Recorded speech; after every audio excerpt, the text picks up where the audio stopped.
نظمت الجامعة الملكية المغربية لكرة السلة يوم السبت 5 أكتوبر بمعهد مولاي رشيد بسلا دورة تكوينية للحكام والمناديب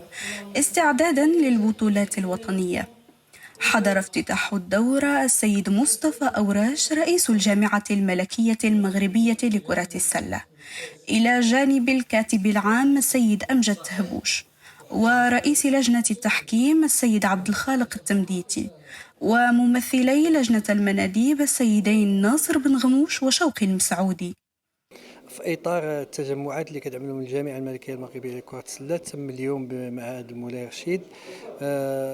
الدوره التكوينيه الاولى، يعني لبدايه السنه، لفائده الحكام والحكمات، اللي تتم من خلالها تقييم الاداء ديال الحكام السنه الفارطه، ووضع خارطه الطريق بالنسبه للسنه المقبله ان شاء الله. وفي كلمته أشاد السيد مصطفى أوراش بالمستوى المتميز الذي أبان عنه الحكام في البطولات الوطنية الأفريقية والدولية، مشدداً على الدور الهام للجان التكوين التي تساهم في إعداد الحكام، وأشار إلى بعض النقائص التي ستعمل الجامعة على تجاوزها خلال الموسم الحالي،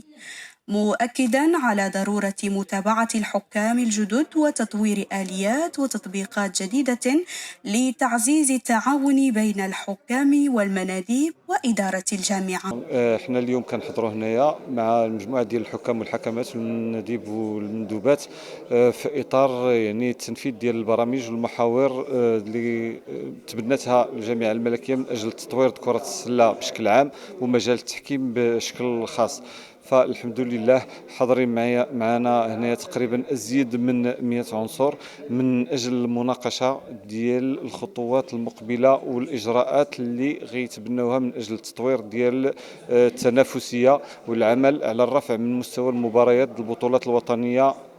في الموسم الجاري 2024-2025. من جهته أكد السيد أمجد تهبوش على أهمية الجودة في العمل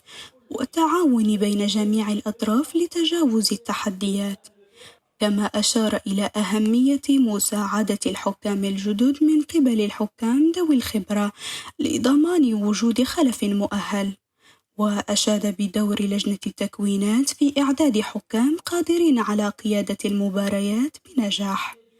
وبدوره أشاد رئيس لجنة التحكيم السيد عبد الخالق التمديتي بالمستوى الجيد الذي وصل إليه الحكام المغاربة في البطولات الدولية، مؤكداً على أهمية الاستمرار في تنظيم الدورات التكوينية التي أثمرت نتائج إيجابية.